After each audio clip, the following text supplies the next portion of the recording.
intentando repensar el derecho con este nuevo video donde expondremos los antecedentes históricos más reconocidos en cuanto a las constituciones, pero para ello primero tendremos que analizar los tipos de constituciones y a partir de ahí intentar repensar el derecho. Y pues comenzamos.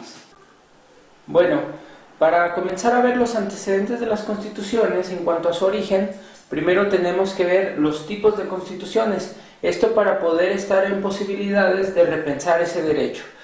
De la cuestión material, formal y de factibilidad. En la mayoría de los libros de derecho constitucional no viene esta última, que es la factibilidad. Sin embargo, ahorita llegaremos a la explicación de ella. El principio que sería material en cuanto a las constituciones son constituciones que precisamente se forman de las mismas costumbres sociales o por otro lado del conjunto de leyes en el cual se establecen a partir de estas leyes la forma de organización del Estado o los valores principales de la sociedad.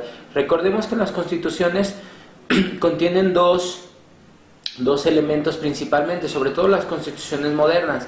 Su elemento dogmático, que son los valores principales de una sociedad, su parte orgánica, donde se contendrá la organización del Estado. En estas de tipo material hemos puesto a las sociológicas. Estas son las que precisamente se rigen a partir de su costumbre. Como podemos ver, algunas comunidades en Alaska, algunas comunidades africanas o comunidades de indígenas donde precisamente no hay un derecho escrito, sin embargo, a través de la costumbre se reconocen. Un ejemplo son en las comunidades de Alaska, en algunas, cuando tienen un problema, surge un conflicto entre familias, se agarran pues prácticamente a madrazos. Entonces, a partir de estos golpes que se realizan ante la comunidad, no se busca ganarle al otro, sino lo que se busca es desahogarse. En las comunidades indígenas, como en el caso de México, se les deja muy poco espacio de regir su derecho, a pesar de tener el artículo 2 en la Constitución, pues realmente a estas comunidades se les dejan lo que yo llamaría los chismes civiles o las cuestiones penales leves.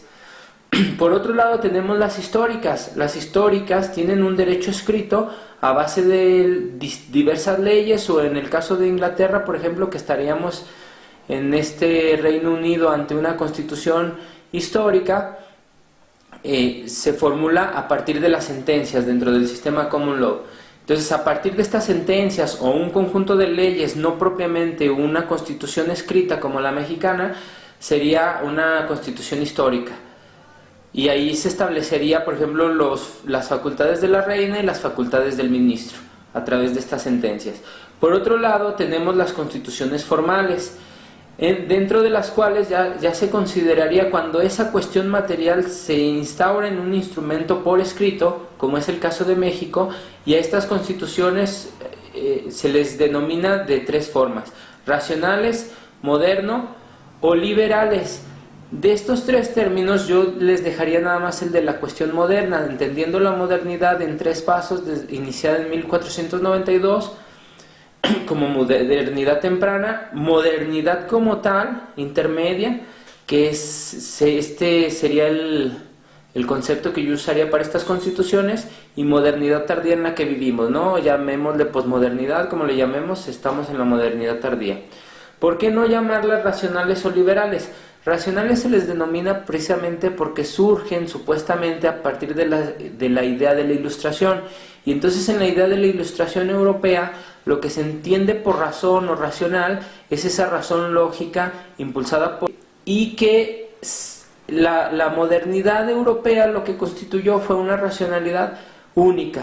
O sea, para ellos todas las otros tipos de formas de pensar, de razonar, de racionalidades a través de mitos, de otras cuestiones, no existen. Lo único que existe es la racionalidad lógica, que debemos decirlo, muchas veces no encuadra con la realidad. Entonces, al llamarlas racionales es como si los demás países no tuvieran, o los mismos indígenas, una constitución, ni las comunidades de Alaska, ni otras formas de pensar. ¿Y por qué no llamarles liberales? Porque dentro de estas constituciones modernas no nada más están las liberales, muchas de ellas son conservadoras. Entonces, nosotros aquí consideramos que la parte formal de las constituciones debería de llamárseles a estas constituciones modernas, donde hay un escrito único, dividido en parte dogmática y orgánica.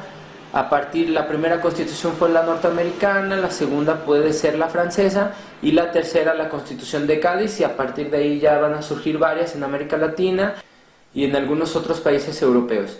Por último, este concepto que tiene que ver con la factibilidad del derecho, como les mencioné al principio, no es un concepto que se encuentre en muchos libros de derecho constitucional, sino que está presente en la filosofía para la liberación. En esta filosofía para la liberación, que se considera latinoamericana, ha surgido a partir de toda esta construcción, tanto material y formal, propia de Latinoamérica, donde vemos que a pesar de existir constitución formal, escrita, a veces esos derechos no se cumplen por diversas razones que ocurren en la materialidad de las sociedades. Debemos de buscar otras formas, y aquí es donde entra el principio de factibilidad. Es como si tuviéramos una constitución material existente en nuestras sociedades. Posteriormente la escribimos con los valores principales que consideramos de las sociedades, o hay que decirlo, con los valores que los poderes públicos, sociales, económicos o políticos instauran en la Constitución o logran positivar. Y a partir de esto, ¿cómo lo cumplimos? Muchas veces no podemos estar esperando a la forma de cumplimiento que a través de las instituciones políticas se lleve, sino que desde la realidad existen varias posibilidades ante esa constitución material y formal, donde surgen estas factibilidades, si lo queremos llamar de esa manera, entre las cuales el ser humano escogerá la que considere más apropiada, ¿no? Y por eso es que hemos puesto aquí el nuevo constitucionalismo latinoamericano, que no se debe confundir con el neoconstitucionalismo. El neoconstitucionalismo es una teoría replicada en México, pero surgida en Alemania, donde uno de sus principales exponentes será Robert Alexi, entre otros como Carlos Nino, y por ahí hay un artículo de una autora italiana de apellido Pozzola, de 1997, en la revista Doxa, me parece, donde explica qué autores más o menos plantean el neoconstitucionalismo. El neoconstitucionalismo es esta teoría que dice principalmente que la Constitución se interpreta distinto a cómo se va a interpretar otro tipo de leyes, pero ya entraremos más adelante en esa situación. Por lo pronto, no debemos de confundirla con el nuevo constitucionalismo latinoamericano, que ha surgido, me parece a mí, en algunos artículos, no en todas las constituciones, de Bolivia, Venezuela y Ecuador. Rápidamente unos ejemplos, aunque quizá en otro video lo desarrollemos más. En el caso de Ecuador tenemos los derechos de la naturaleza, en el caso de Bolivia los derechos de la naturaleza, pero aparte el pluralismo jurídico entre comunidades. Y en el caso de Venezuela, lo principal que podemos encontrar es la posibilidad de revocación de mandato, que en las constituciones modernas, o en el caso propio de México, pues no lo tenemos, ¿no? Y de esta manera pasamos ahora sí al análisis de los antecedentes de las constituciones. Bueno, ese análisis sobre los antecedentes de las constituciones será realizado en el siguiente video. Este primer video es para analizar los tipos de constituciones que creo necesario para poder repensar si esos orígenes más repetidos en los libros de derecho en México, pues qué pudiéramos ahí aportar, ¿no? En el siguiente video nos vemos, dejan sus comentarios, espero sus comentarios, ya saben, siempre intentando que ese conocimiento se transforme.